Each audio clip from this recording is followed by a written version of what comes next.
আজও গভীর রাতে সেই ঘুঙুরের শব্দ শুনতে পেল।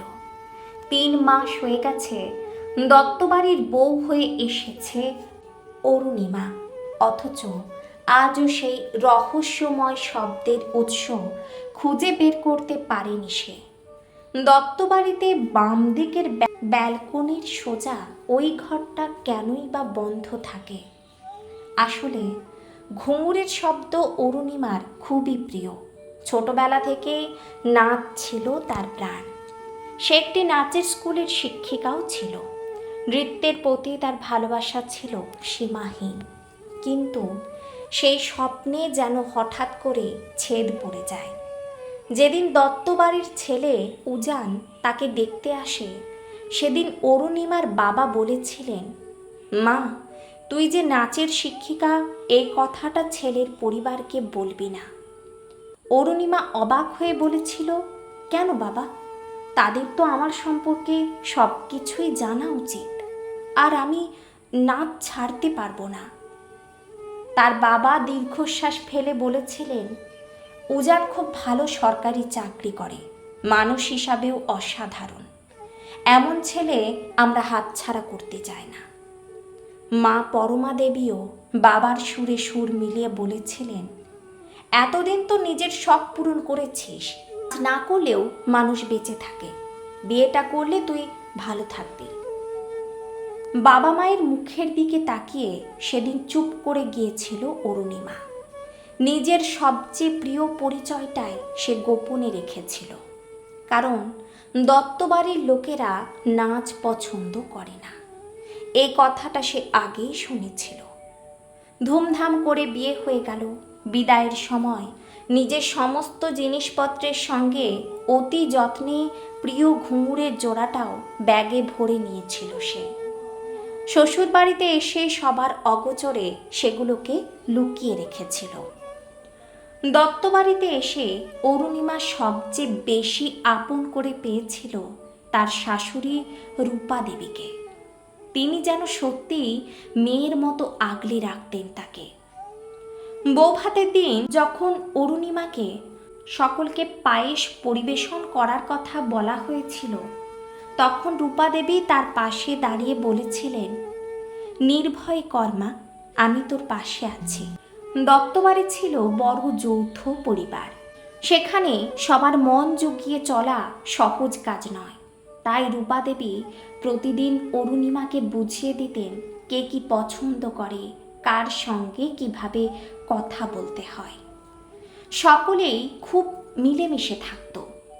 বাড়ির পরিবেশও ছিল আনন্দময়। দুর্গাপূজার সময় তো বাড়ি ভরে উঠত উৎসবে। সব কিছু পেয়েও অরুণিমার মনে একটা শূন্যতা থেকে গিয়েছিল। নাচকে সে ভীষণ মিস করত। ঘুঙুরের শব্দ যেন তার হৃদয়ের একটা অংশ ছিল, কিন্তু মুখ ফুটে কাউকে বলতে পারেনি সে, কারণ সে জানত দত্তবাড়ির সঙ্গে জড়িয়ে আছে এক ভয়ঙ্কর রহস্য। আজ প্রায় ৩০ বছর ধরে প্রতি রাতে দত্তবাড়িতে ঘুঙুরের শব্দ শোনা যায়। প্রতিবেশীরাও এই ঘটনা নিয়ে আতঙ্কে থাকে। অরুণিমা শ্বশুরবাড়িতে আসার প্রথম রাত থেকেই সেই শব্দ শুনতে শুরু করেছিল। গভীর রাত হলেই বাড়ির বাম দিকের একটি নির্দিষ্ট ঘর থেকে ভেসে আসত তাল মিলিয়ে নাচের শব্দ। একদিন উজানকে জিজ্ঞেস করেছিল সে। উজান বলেছিল, এটা আজকের ঘটনা নয়, ৩০ বছর ধরেই চলছে। বাড়ির বাম দিকের ব্যালকনির শেষে যে ঘরটা আছে, সেখান থেকেই শব্দটা আসে। আমরা কেউ কখনো সেই ঘরে ঢোকার সাহস পাইনি। তারপর একটু থেমে বলেছিল, তুমি এইসব নিয়ে মাথা ঘামিও না। শ্বশুর, শাশুড়ি কিংবা বাড়ির অন্য সদস্যদের জিজ্ঞেস করেও একই উত্তর পেয়েছিল অরুণিমা। শুধু একজন মানুষ কখনো কিছুই বলেনি, উজানের ঠাম্মা। তিনি এখন আর কথা বলতে পারেন না।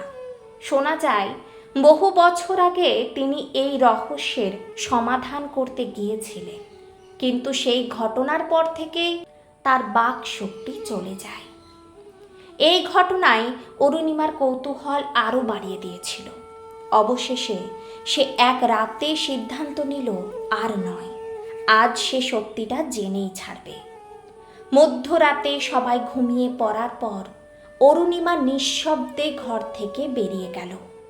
বাড়ির বাম দিকের ব্যালকনি ধরে ধীরে ধীরে এগোতে লাগলো সেই নিষিদ্ধ ঘরের দিকে। তার বুকের ভেতর তখন ধুকপুক করছে।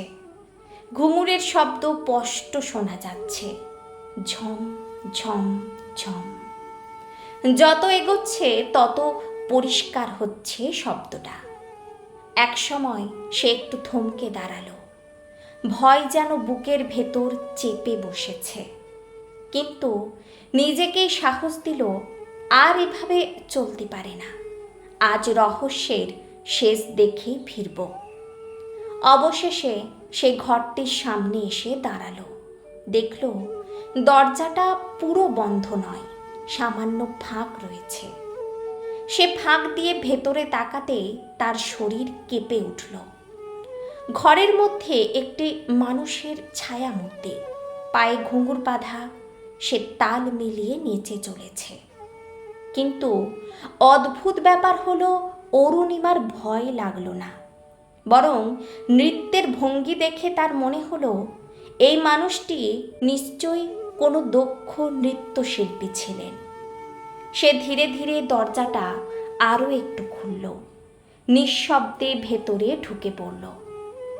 ভেতরের ঘরে অন্ধকারের মধ্যে একটি পুরনো টেবিল ছিল। অন্যমনস্ক অবস্থায় হাঁটতে গিয়ে তাতেই ধাক্কা খেল অরুণিমা। টেবিলের ওপরে রাখা একটি ধাতব বস্তু মেঝেতে পড়ে বিকট শব্দ হলো, আর সঙ্গে সঙ্গে থেমে গেল ঘুঙুরের আওয়াজ। নাচও বন্ধ হয়ে গেল। ধীরে ধীরে সেই ছায়ামূর্তি তার দিকে মুখ ফেরালো। অরুণিমা মুখ তুলে তাকালো। অদ্ভুত ব্যাপার ঘটল, সেই ছায়ামূর্তিটা আর সেখানে নেই। এই গল্পটির দ্বিতীয় পর্বটি খুব শীঘ্রই আসবে। প্রথম পর্বটি কেমন লাগলো অবশ্যই কমেন্টে জানাবেন। দত্তবাড়ির অজানা অধ্যায় গল্পটির বাকি পর্বগুলি শোনার জন্য পেজটিকে ফলো করে রাখবেন। কলম ও কণ্ঠে বর্ষা। ধন্যবাদ।